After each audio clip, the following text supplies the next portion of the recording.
motibatzeko estrategi berri bat, pantalla bat ipini, irakasleen aurrean. Orduan, guazen eskolara, loli, zer egin dezakegu eskolatik zertan ari zeate, nola motibatzen dituzue ikasleak eta irakasleak ere, zer? Zurea da ez. Horrendik ez dugu probatu, baina bitu, hasi aurretik gauza bat argitu nahi duzu. Lehen esan duzu irakasle finena garela hizkuntzan laguntzatzen teknikariak. Motibatu honetarikoak ziur finenak ez dakit. Gero hor badaude beste eragile batzuk, medio, eta bukatzen dugun lekuan, ez da? Baina, hemen daude teknikariak bat etorriko dira nirekin. Finak garela lanean, baina teknikariak izan barik ere, gertatzen dena dero, gainera, amaitzen duzula teknikaria izaten. Nik esan nahi nuena zen, esan nahi dena da, zer egiten dugu kontatzeko lehenengo kontatu behar dugula nola iritzen garen ona, eta zenolako lana egin dugun, gaur egunean antolatuta daukagun horretara iristeko urtetako lana esan dalako, eta nik orain kontatuko dudana, gometzitu danago gainera beste hainbeste lekutan, guk egiten duguna, baino gehiago ez daki, baina guk egiten dugun beste, egiten dala. Eta ziur guk pasatu ditugun urteak pasatu duzuela gehienok, esan nahi dut ez da bainetan, orain kontatuko dut 10 minututan, eta da urtetako lanaren ondorioa. Guk hasiera batean, ikusi genuen, momentu bat heldu zen, ikusi genuela 11.000 gauza desberdinei erantzun geniela, gauza askotan sartzen ginela, eta gero ez genuela pazientzia nahikorik izaten emaitzen zai egoteko. Askotan sartzen garen bideak oso luzeak izaten dira, eta bidean mundu guztiago ibilbide regulatu baten moduan, ez da? Mundu guztiak ez zuen lortzen amaierara iristea, ez da, denboraren barruan ez dizuet esaten, ez da? Deskalifikatuta egoten ginen askotan, orduan, gure zalantza zen, ez da izango bidean luzegi egin dugun, eta beste batzuna zen, edo ez gaude forman, bideari ekiteko.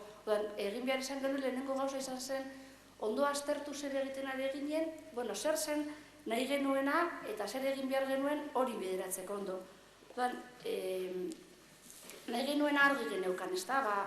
Guk nahi genuena zen esparru akademikoa ganditzen zuten egoerak sortzea.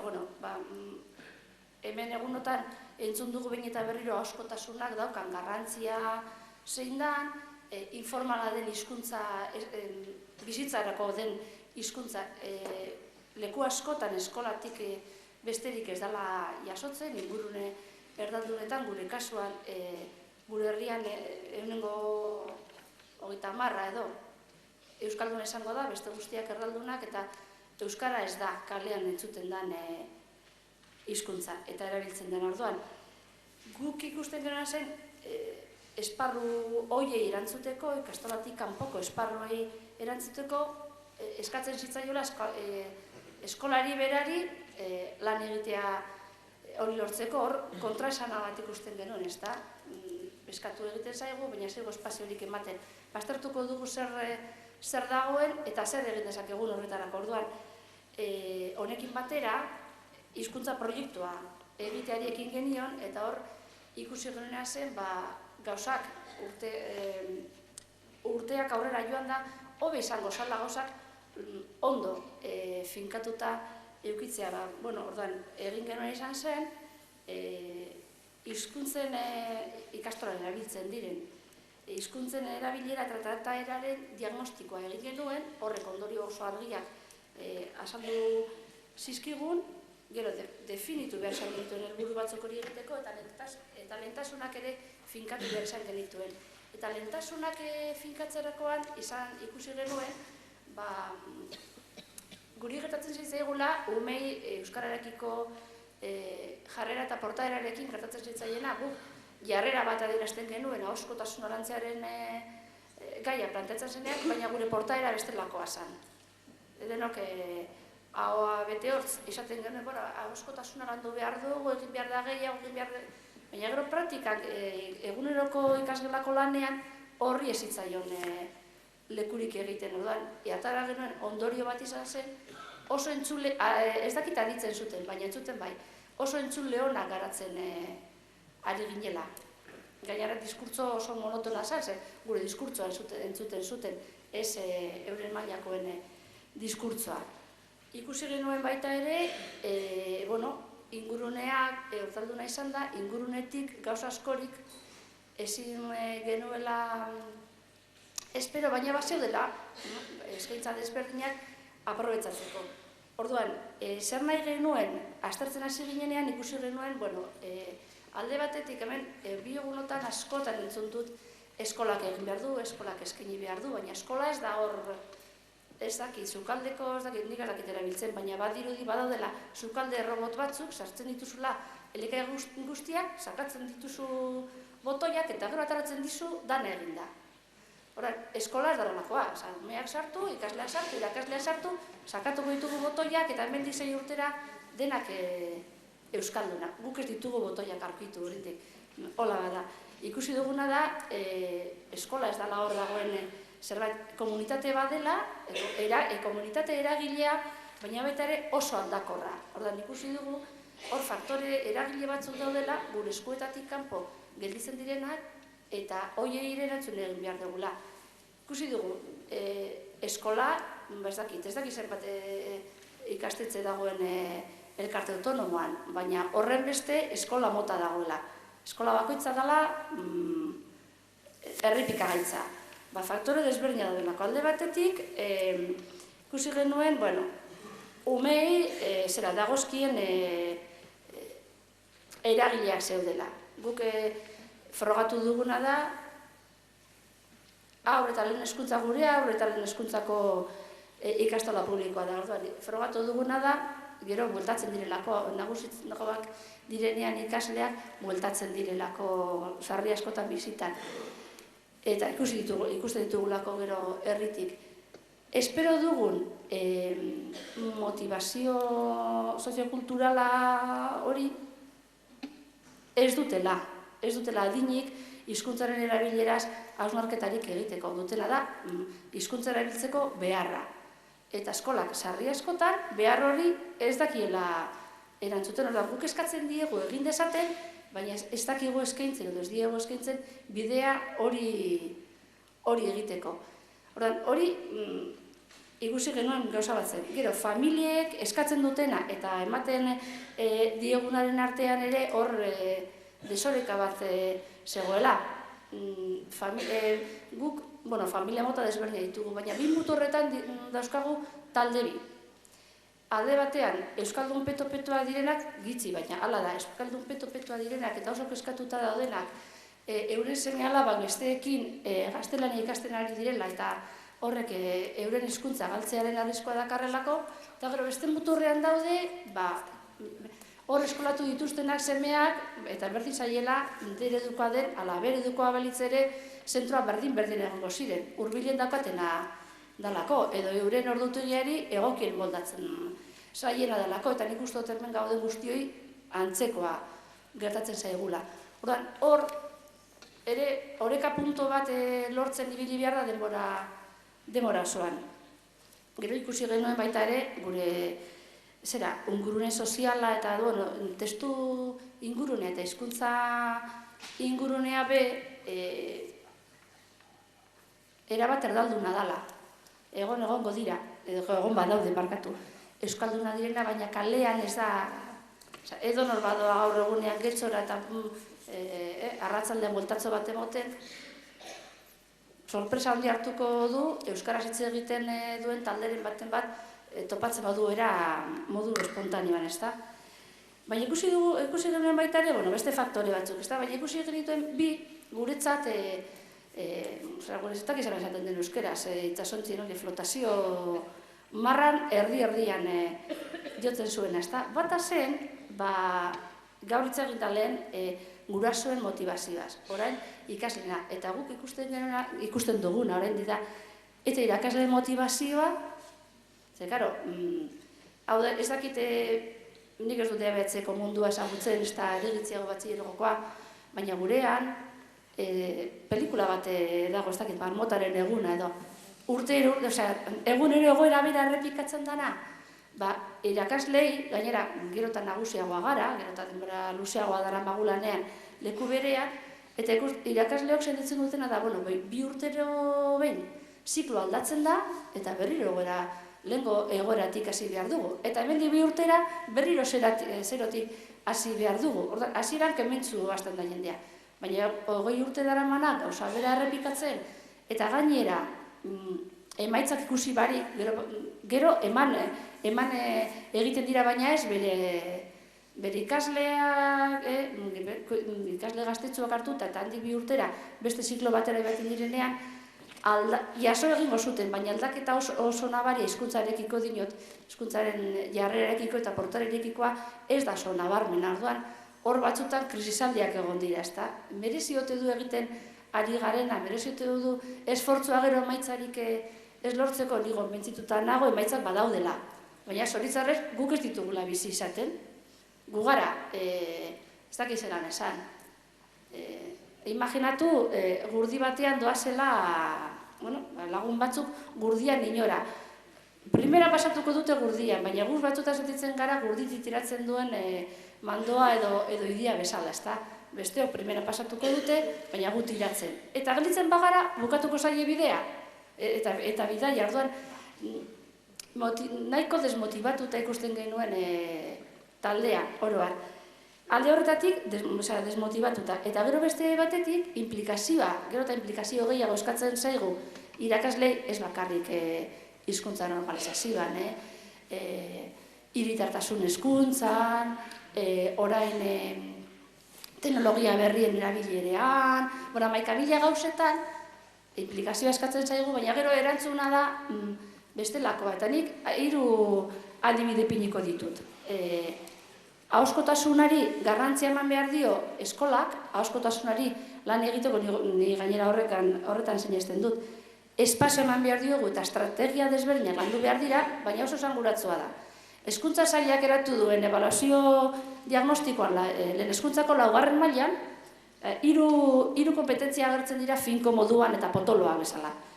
Hizkuntza komunikazio kompetentzia euskaraz, gaztelaniaz eta matematika. Eta ara hor, hizkuntza kompetentziak neurtzeko idatzizkoa bakarrik neurtzen dira. Orduan, ahozkotasunak horren besteko garrantzia badauka, inork ez badu, ez da ebaluatzeko ardurarik hartzen, hor desoreka bat dago, ez da, guri eskatu bai, baina gero ez da baloratu ere.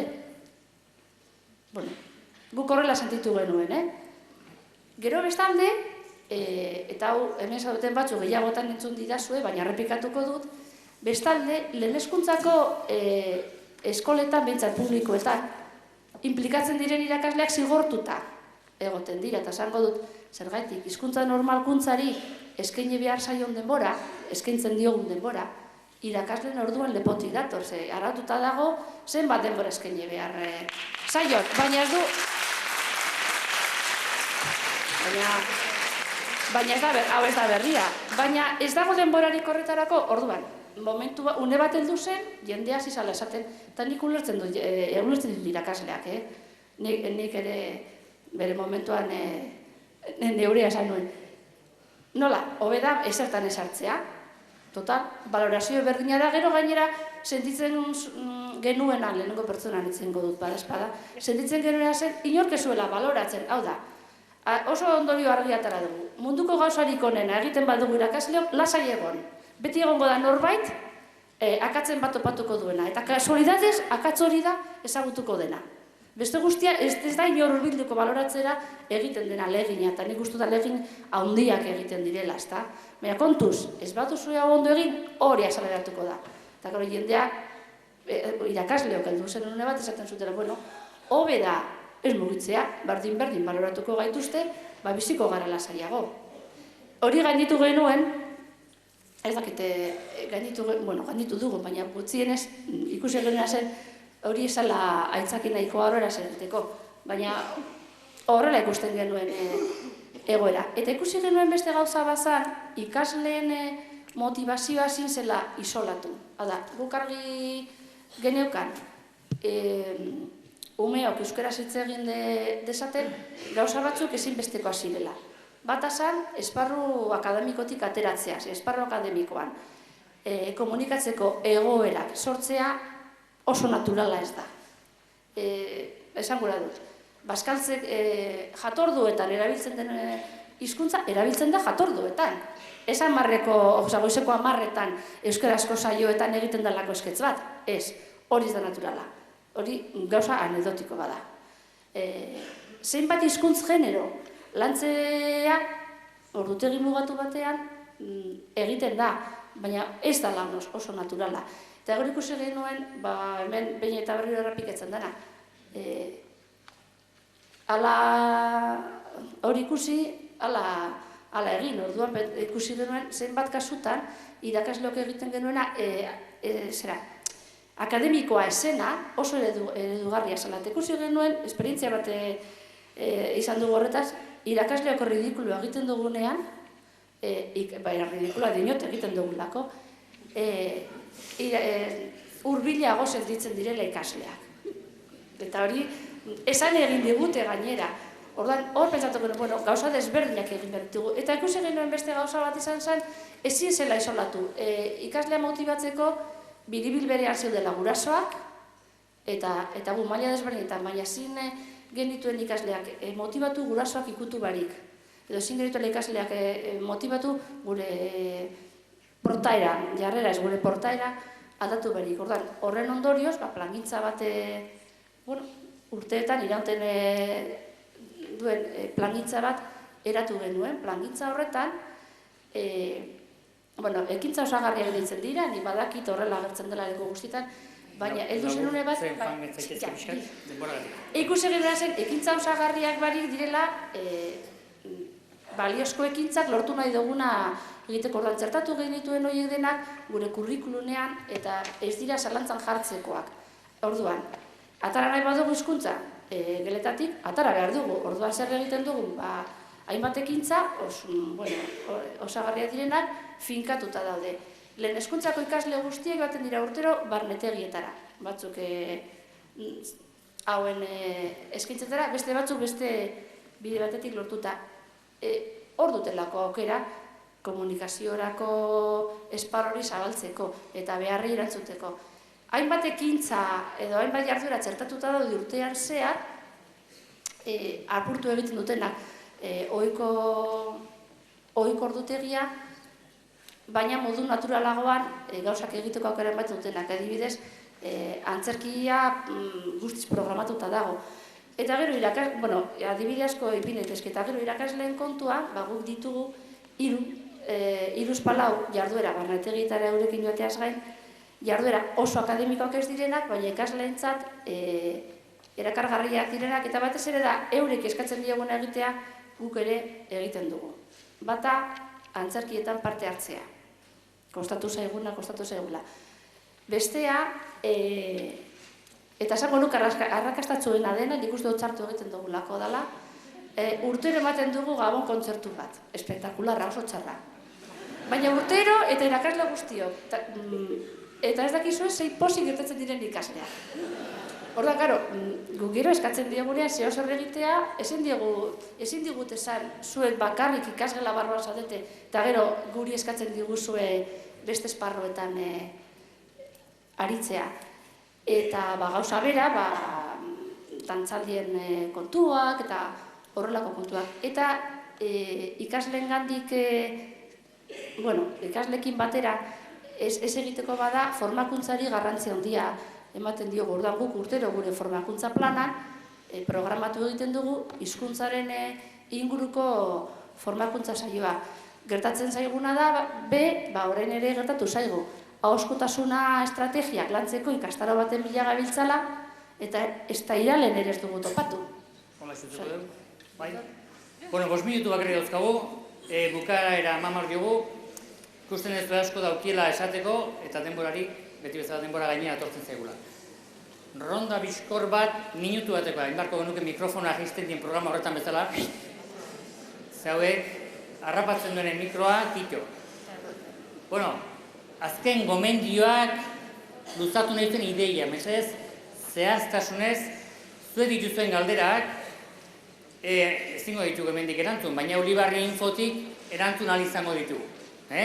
Badakit batzu jaso dituzuela, saiatuko gara bakarren bat agian, baina hemendik ezpada ere Ulibarri Infon kokatuko ditugu eta erantzungo ditugu. Lehentasunanik eman diet, esateko daukienari. Bueno, Jaime, bizkor zehatz ondo. Azkenengo gomendioak, azkenengo ideiak, esateko geratu zaizkienak. Asko, baina, zehaztu. Bueno, bizkor, bat, erridikuloa esan duenean Lolik, beste modu batean dituko nioke umorea, motivazio estrategietan guk sartzen dugu. Eraman umorea taldean, eta umorea egiteko lehenengo gauza da zure buruari barre egitea. Orduan, erridikuloa baino umorea eramatea eta oso osasungarria. Bueno, hartxo gisa. Ero beste azkar, bueno, nire ustez, estela geldituko da mainguru hau. Nire ustez, eskolak euskalduntzen du. Eta eskolak azken 20-30 urtetan euskaldun du. Eta horregatik dauzkagu ezagutza datua dauzkaguna eta duela urte batzuk ez genitunak. Erabilera ere handitu da ez proportzio berean, ezinezkoa dalako. Proportzio berean iotzea, baina handitu da ere, eta hori segurazki, seguro, eskolari esker izan da. Hori eskertzekoa da. Orain, gauzak egiteko daude, gauza asko, eta nire ustez, ahozkotasuna, komunikazioa eta asko aipatzen da, Ikerrek aipatu du. Eta baina Ikerrek aipatu du, iaia aurrekoan Saratxagari irakurri nion elkarrizketa batean, Kuadernos de Pedagogian, hori gaur egungo gaztek lanea juten dianak ez dakitela komunikatzen, ez dakitela diskurso errexak defenditzen, iaia Ikerrek aipatu ditu nitz berberekin. Landu behar dugu, eta hurrengo erronkan ere ustez hori izango da. Eskolaarena, aisialdiarena, familiena, denena. Bueno, ze politia ez, betikoan militzean ordez, erronka berri badaukagu, barnetegietan idatzita duten horiek bezala. Bideak bilatzen, hasi beharko dugu. Txalo bat eman dituzue, venga!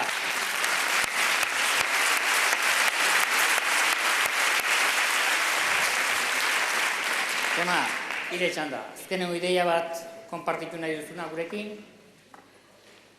Zerbait gehiatu zaikena holan esateko? Ez egiapa. Nik esango nukena da, gurean zalantza handia izan genolako horrekin, zer egin aur batek euskeraz egin nahi ez duenean, ez da? Euskeraz egiten ez duenean edo. Eta gu behintzet gure erabakia edo guk orain hartu dugun bidea, bidea luzea izango dela, baina, 1000 kilometroko bide bat ere beti pauso batekin hasten omen da, eta guk eman dugun pauso behintzat izan da, gume hori goxo hartu, poliki, pazientzia pedagogika, ez behartu lehen gainera ipatu dizuet.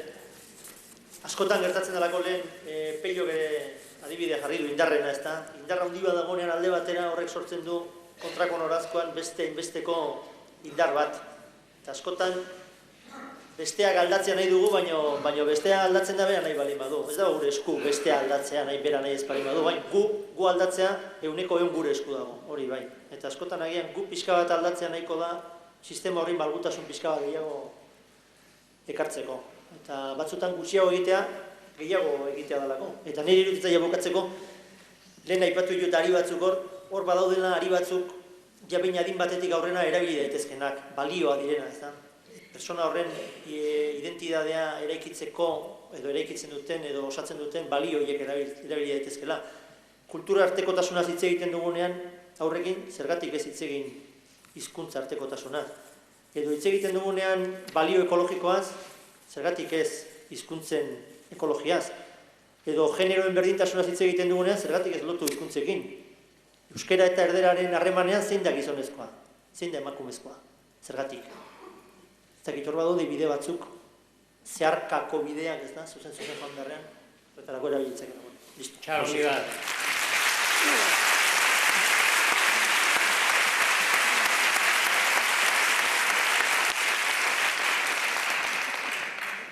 Iker, zerbait esateko gehatu zait, iseka ingo diguk, edo zerbait dolan. Ikustara pixka bat, ideia, ezakit uste dut botatuta pixka desordenatuta, baina hor da biltzeko.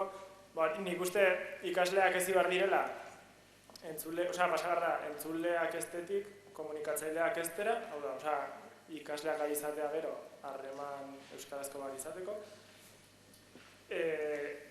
Ikasleak estea ere, hausnarketa propioak egiteko gai izan daitezen, eta hausnarketaien barnean, euskararen egoerari buruzko hausnarketak ere egiteko gai izan daitezen.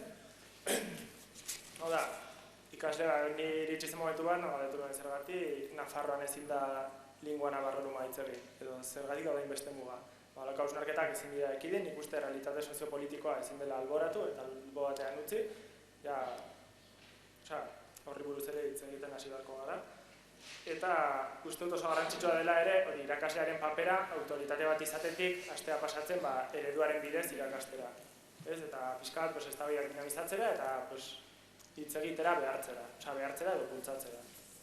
Eta nik uste ere garrantzia handia daukala akadizkera aurrera pauso batzuk ematea. Batez ere eremu erdaldunetan, gero ez dugulako baliabiderik horri aurre egiteko.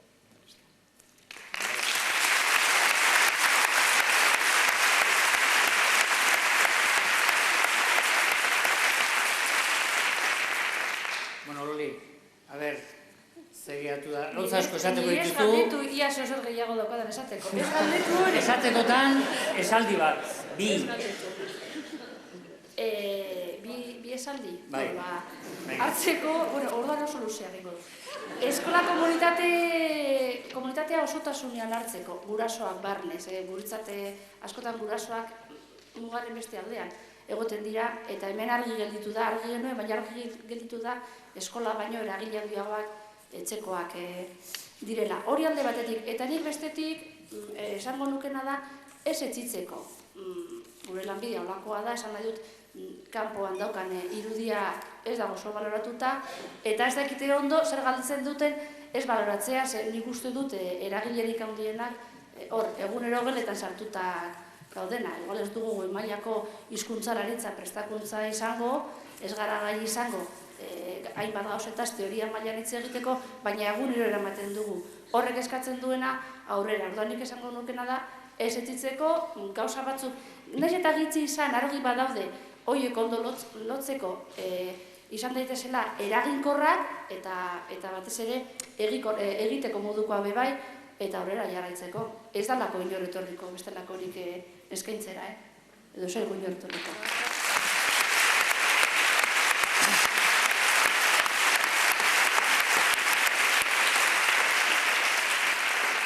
Bueno, bukatzeko etxeko lanak hemen dauzket, gero emango izkiet.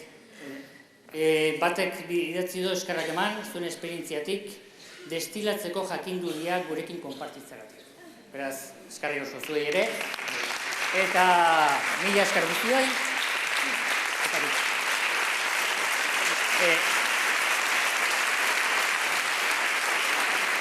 Bukatzeko, ohar txiki bat, txapelduna handi bat izan bargaino handia zentzu guztiak gaina, bertsolari handi bat, Xabi Paia gurekin, baina Xabi Paiaren emanaldiaren ordez izango ditugu Ez Dokiru Biko Teatroa, Patxo Telleria eta Mikel Martinez egin. Orain hitza emango dugu departamentuari eta ea zer digun esateko. Eskerrik asko denak.